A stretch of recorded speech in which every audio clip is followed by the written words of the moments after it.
तो कैसे हो बच्चों? स्वागत है आपका एसवीपी इंस्टीट्यूट में और मैं विक्की सिंह। तो आज का जो टॉपिक है वो ये है कि पीडब्ल्यूडी सर्टिफिकेट कब बनेगा, कहाँ बनेगा, कब वेरिफिकेशन के लिए हमको जाना पड़ेगा, कब रीवेरिफिकेशन होगा, कब फिजिकल एग्जामिनेशन होगा, जो भी आप इस चीज़ को नाम दे सकते हैं, कब होने वाला है। तो देखो, हम फैक्ट्स एंड फिगर्स पर बात करते हैं। इस लास्ट साल जो बेटा रिजल्ट आया था नीट का, वो आया था 2023 में 13 जून को, ठीक है, 13 जून 2023 को। और इस साल जो रिजल्ट आया है वो 4 तारीख को ही आ गया, आपको पता है 4 जून को आ गया 2024। तो जो डिफरेंस है इन दोनों के बीच का, लास्ट ईयर और अब का, वो 10 दिनों के आसपास का, लगभग एवरेज आप 10 दिन का माने कि 10 दिन का गैप है। 10 डेज पहले इस बार एक्सपेक्टेड डेट से रिजल्ट आ गया है, ठीक। अब लास्ट ईयर जो पीडब्ल्यूडी का जो नोटिफिकेशन आया था वो 5 जुलाई को आया था। 5 जुलाई मतलब आप देखें तो जो गैप बन रहा है वो लगभग 20 डेज का गैप है। लास्ट ईयर जो पीडब्ल्यूडी नोटिफिकेशन आया और रिजल्ट के बीच में 20 दिन का गैप था। अगर हम 20 दिन का गैप ही इस साल लगा लें, ठीक, अब ये नॉर्मल की बात करते हैं हम, कि हम 20 दिन का गैप ही लगाकर चलें कि एमसीसी लगभग 20 दिन बाद ये नोटिफिकेशन जारी करेगा लास्ट ईयर की तरह, तो वो डेट क्या होगी? तो वो डेट होगी इस साल 25 जून के आसपास। खैर एग्जैक्ट कैलकुलेशन करोगे तो 23-22 बनेगी, लेकिन मैं एवरेजेस की बात कर रहा हूँ, तो वो 25 जून हो सकती है इस साल की डेट। लेकिन अगर उन्होंने और क्विक किया इस चीज़ को, जैसे कि रिजल्ट में तेजी की, तो एनटीए ने की, एमसीसी ने नहीं की ना। तो एमसीसी शायद अपने हिसाब से ही चलेगा, बिकॉज एमसीसी का काम काउंसलिंग करवाना, एडमिशन प्रोसेस को कंप्लीट कराना है, ना कि एग्ज़ाम कराना और एग्ज़ाम का रिजल्ट देना, ठीक। वहाँ पर काउंसलिंग होती है, काउंसलिंग रिजल्ट्स आते हैं, वहाँ एडमिशन होता है। तो उसे एनटीए से कंपेयर ना करें और ये सोचकर ना चलें कि एनटीए जो तेज़ी दिखा रहा है वही एमसीसी भी वो तेज़ी दिखाने वाला है जो ऑल इंडिया काउंसलिंग आपकी कराता है। पर फिर भी हम मान लें कि चलो वो तेज़ी दिखा दें और वो तेज़ी से उस काम को कर दें, 10 दिन का वो भी शॉर्ट टर्म कर दें, तो बेटा वो नोटिफिकेशन इस बार शायद आपको 15 तारीख को ही देखने को मिल जाए। जिस तारीख के आसपास आपको लास्ट ईयर एग्जाम का रिजल्ट मिला था, उस साइड आपको शायद पीडब्ल्यूडी का नोटिफिकेशन मिल जाए, अगर एमसीसीए फास्ट काम करता है तो, और कोई केस होना नहीं। नेक्स्ट क्वेश्चन कि काउंसलिंग कब होती है उसके बाद और कितना टाइम मिलता है पीडब्ल्यूडी सर्टिफिकेट बनवाने के लिए। तो पीडब्ल्यूडी सर्टिफिकेट बनवाने के लिए बेटा लास्ट ईयर और उससे लास्ट ईयर की बात करें तो लगभग आपको मैं डेटा के हिसाब से बताता हूँ, तो हमेशा 14 से 15 दिन बच्चों को मिलते हैं पीडब्ल्यूडी सर्टिफिकेट बनाने के लिए। मैं बोल रहा हूँ कि 2 हफ्ते का टाइम आपको मिलता है। आप कम से कम माने तो 10 दिन लगा लें, इससे कम टाइम नहीं मिलेगा, बिकॉज ये लॉन्ग प्रोसेस है।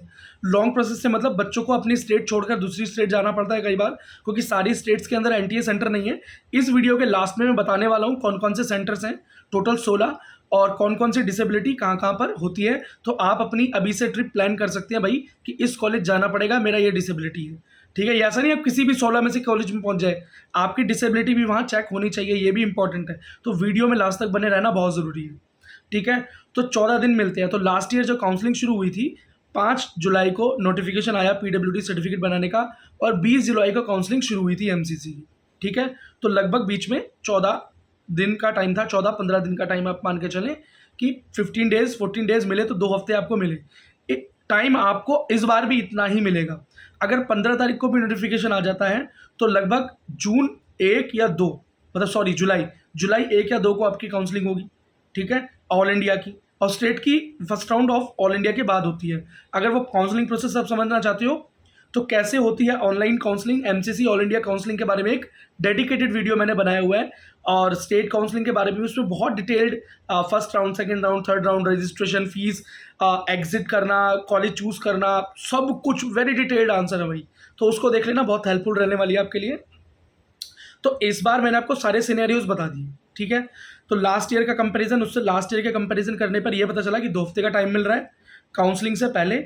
और काउंसलिंग पीडब्ल्यूडी सर्टिफिकेट के लिए जब भी नोटिफिकेशन आता है, समझ लो कि उसके 2 हफ्ते बाद काउंसलिंग होनी ही होनी होती है। तो इस बार जब भी नोटिफिकेशन आएगा तो इस चैनल पे आप बने रहें, सब्सक्राइब करके रखें, नोटिफिकेशन आते ही मैं आपको बता दूंगा। एनटीए की वेबसाइट पर नहीं, एमसीसी की वेबसाइट पर ये नोटिफिकेशन आएगा, ठीक। अगर ये अपने नॉर्मल टाइम पर ही आया, नॉर्मल टाइम पे, तो 23 से लेके 25 जून के बीच में नोटिफिकेशन आएगा। और अगर इस बार वहाँ भी क्विकनेस हुई, वहाँ भी जल्दी हुई, तो ये नोटिफिकेशन आपको 15 तारीख के आसपास भी देखने को मिल सकता है। और लेकिन चाहे 25 तारीख को नोटिफिकेशन मिले, चाहे 15 तारीख को मिले, आपको लगभग 2 हफ्ते का टाइम सर्टिफिकेट बनवाने के लिए मिलेगा ही मिलेगा। सेंटर पर जाके 2 दिन का टाइम वेस्ट होता है आपका, सिर्फ 2 दिन से ज़्यादा टाइम लगता नहीं किसी भी सेंटर पर। 1 दिन तो आपको वहाँ एप्लीकेशन सबमिट करनी होती है, देन वो आपका रजिस्ट्रेशन कर लेते हैं, देन वो आपको कॉल करते हैं और आपको 1 दिन, 2 दिन, 3 दिन बाद खुद बुलाते हैं और 1 दिन का प्रोसेस होता है आपका पीडब्ल्यूडी सर्टिफिकेट बनने का। तो लगभग मैं ये मान के चलता हूँ जो उसी स्टेट के वासी हैं, जैसे आप दिल्ली के रहने वाले हैं, दिल्ली के सेंटर पर जाते हैं, तो आपके 2 ही दिन लगेंगे, क्योंकि आप सेंटर विजिट करेंगे, एप्लीकेशन देंगे और अपने घर चले जाएंगे। लेकिन अगर आप बाहर से आ रहे हैं, किसी अपने स्टेट से बाहर जा रहे हैं, अपनी शहर से बाहर जा रहे हैं, तो शायद आपको 1 हफ्ता भी लग जाए, है ना। तो आपको शायद 1 हफ्ता दूर है तो वहाँ व्यतीत करना पड़े, तो पहले से इस चीज़ को देख लें कि हो सकता है आपको रिश्तेदारों के घर रुकना पड़े या होटल वगैरह लेना पड़े, तो अभी से व्यवस्था को देखना शुरू कर दें सेंटर्स के हिसाब से। तो सारी मेन इंपॉर्टेंट बात हो चुकी है। अब मैं बात करता हूँ कि कौन कौन से सेंटर्स हैं। वैसे कई बच्चे जानते हैं पर मैं फिर बता देता हूँ।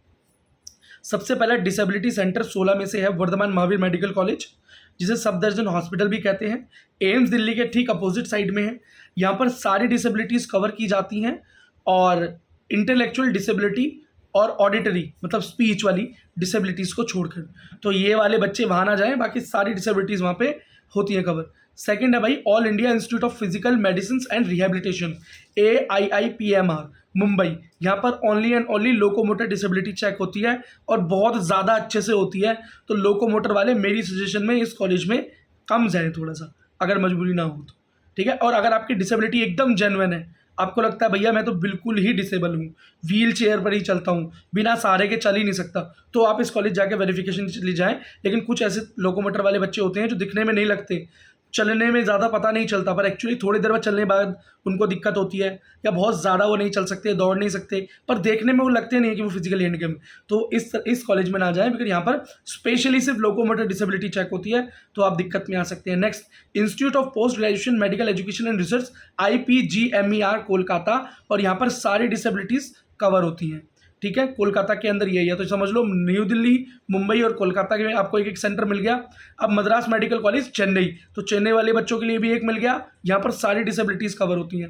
Next grant government medical college JJ hospital Mumbai, अब महाराष्ट्र में 2 हो गए। अब दूसरा जो है महाराष्ट्र मुंबई में, इसमें सारी JJ हॉस्पिटल में सारी डिसेबिलिटीज़ कवर होती हैं। नेक्स्ट है Goa medical college, Goa medical college के अंदर भी ऑल डिसेबिलिटीज़ कवर होती हैं, सिर्फ स्पीच वाली नहीं होती। तो स्पीच वाले बच्चे गोवा से बिलोंग करते हैं तो वहाँ नहीं जाना, आपको स्टेट बदलना पड़ेगा। Next government medical college Thiruvananthapuram मतलब केरला, केरला वाले बच्चों के लिए भी यहाँ पर हॉस्पिटल उपलब्ध है, जिसके अंदर नॉर्मल सारी ही डिसेबिलिटीज़ कवर हो रही हैं। Next SMS medical college Jaipur, तो यहाँ पर भी बेटा सारी कवर हो रही है डिसेबिलिटी, लेकिन न्यूरो एंड स्पीच, न्यूरोलॉजी और स्पीच डिसेबिलिटीज़ किसी को है तो वो यहाँ ना जाए, नहीं, क्योंकि यहाँ पर ये कवर नहीं होती। नेक्स्ट भाई government medical college and hospital sector 32 Chandigarh, यहाँ पर सारी डिसेबिलिटीज़ कवर होती हैं, तो पंजाब वाले बच्चों के लिए हुआ। अगला सेंटर है भाई गवर्नमेंट मेडिकल कॉलेज अगरतला, और अगरतला त्रिपुरा की बात हो रही है ये, तो यहाँ पर भी सारी डिसेबिलिटीज़ कवर हो रही हैं। Institute of medical science Banaras Hindu university BHU Varanasi Uttar Pradesh के लिए, यहाँ पर भी भाई इंटेलेक्चुअल डिसेबिलिटी को छोड़कर, सिर्फ इंटेलेक्चुअल डिसेबिलिटी को छोड़कर बाकी सारी डिसेबिलिटीज़ कवर हो रही हैं, ठीक है। अली यावर जंग national institute of speech and hearing disability Bandra Mumbai, Mumbai का एक और सेंटर यहाँ पर है, लेकिन यहाँ पर सिर्फ और सिर्फ हियरिंग मतलब कान वाली डिसेबिलिटी, लो हियरिंग वाली डिसेबिलिटी कवर होती है सिर्फ। फिर एम्स नागपुर, ओनली सिंगल एक एम्स है जो कि कवर हो रहा है, वो है एम्स नागपुर। महाराष्ट्र का एक और कॉलेज हुआ जिसके अंदर सारी डिसेबिलिटीज़ कवर होती हैं। नेक्स्ट है भाई Atal Bihari Vajpayee institute of medical science या RML हॉस्पिटल, और बेटा ये है न्यू दिल्ली के अंदर, और ये IP यूनिवर्सिटी के अंदर आने वाला एक मेडिकल कॉलेज भी है। यहाँ पर बेटा सारी डिसेबिलिटीज़ कवर होती हैं। ओनली विजुअल डिसेबिलिटी, आँखों वाली लो विज़न, ये वहाँ पर कवर नहीं होता, ठीक है। Next Lady Hardinge Medical College New Delhi का एक और सेंटर, यहाँ पर सारी डिसेबिलिटीज़ कवर होती हैं। और उसके बाद है all India Institute of speech and hearing AIISH Mysore मतलब कर्नाटका, तो कर्नाटका का एक सेंटर हो गया, यहाँ पर सिर्फ और सिर्फ स्पीच एंड हियरिंग डिसेबिलिटी होती है। अब बेटा जिन लोग जो बच्चे देख रहे हैं और उनकी स्टेट का नाम यहाँ पर नहीं आया है, तो बेटा आपको अपनी नेटिव स्टेट विजिट करना होगा। जो भी इसमें से आपका नेटिव स्टेट है, जो मैंने स्टेट्स का नाम लिया, और आपकी डिसेबिलिटी अगर वहाँ कवर होती है तो आप वहाँ पर जा सकते हैं। ऑल इंडिया 16 के 16 सेंटर में से आप किसी भी सेंटर पर विजिट कर सकते हैं, पर ये देख लें कि आपकी डिसेबिलिटी वहाँ कवर हो रही है या नहीं हो रही। ठीक है बेटा, अगर वीडियो पसंद आई हो, मेरे एफर्ट पसंद आया हो, और तो सपोर्ट करें इस चैनल को bye liking, by sharing and bye subscribing the channel. और इस तरह के वीडियोस मैं लाता रहता हूँ, और मैं आपकी मदद बेटा NEET preparation, NEET examination, NEET cut offs, PWD और उसके बाद बेटा काउंसलिंग तक आपकी मदद मैं करता हूँ या करने वाला हूँ, because we are new. So thank you so very much इस अभी तक देखने के लिए, और बस सपोर्ट कीजिए। Thank you.